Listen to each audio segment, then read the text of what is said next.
So in this series, I'm practicing carving faces. I'm going to go through drill control, how to deal with air bubbles, how to correct mistakes, and I'm also going to try a new technique for carving some hair.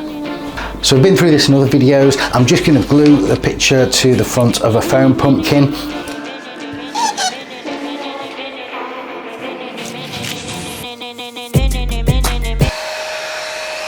Drill I'm using is a manicure's nail drill. I've got a whole bunch of different drill bits that go into this.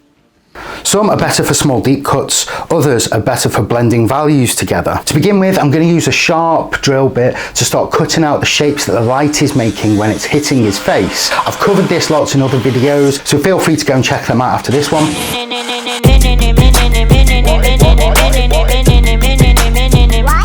Now the drill speed depends on what type of cut I'm making into the pumpkin. If I'm going deep into the pumpkin, I'll have the drill turned up quite high. If I'm blending soft edges together, I'll slow the drill right down.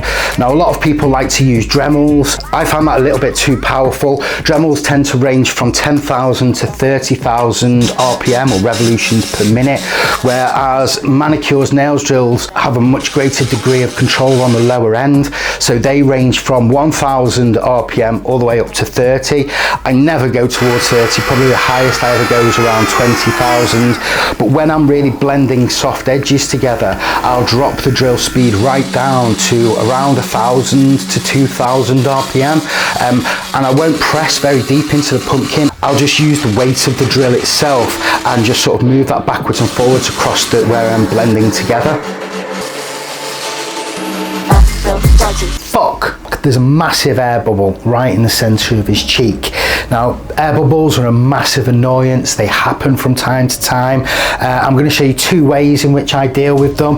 The first way is just to keep carving and make that area where you've hit the air bubble really, really bright and try and blend back. Sometimes it's just too bright and it makes the design look odd.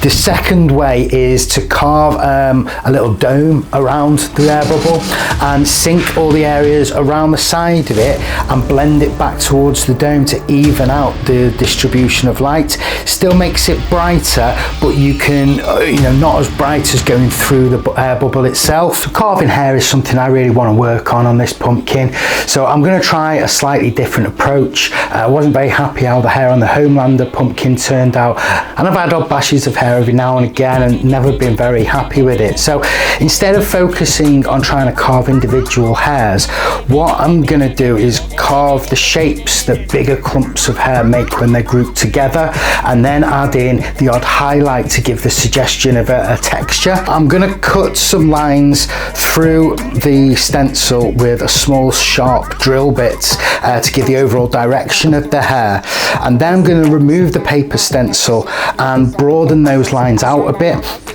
to make slightly bigger shapes, and then I'm going to start to pick highlights out. Now the direction of the cuts is very important when you're doing these highlights. You've always got to bear in mind the angle the person is going to be viewing the design from.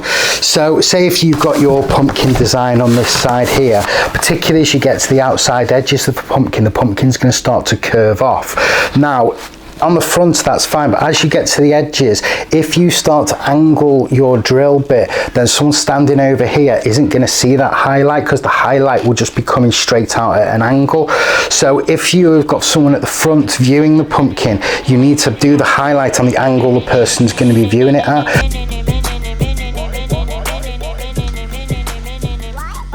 Now mistakes happen all the time, and it's just about trying to work with what you've got to correct that mistake. The last mistake I made were the eyes on my Homelander pumpkin, and then the jawline in this one were just down to lapses in concentration. I tend to carve in 2 to 3 hour stints, and then when I come back in, I'm quite guilty sometimes of just turning the drill on and start carving.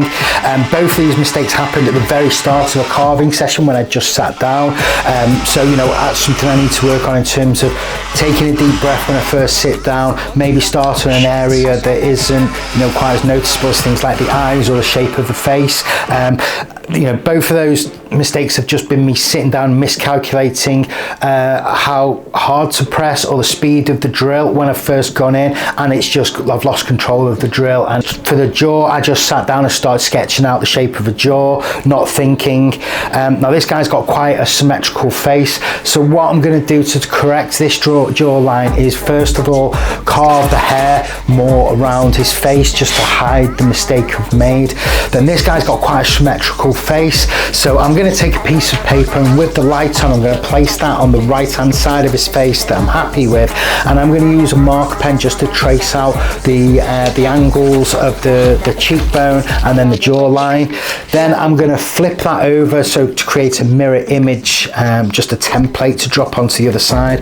Once I'm happy with how that's lined up, I'm just going to carve some very light markers on there, and then they're going to be my blending reference just to give the face some symmetry.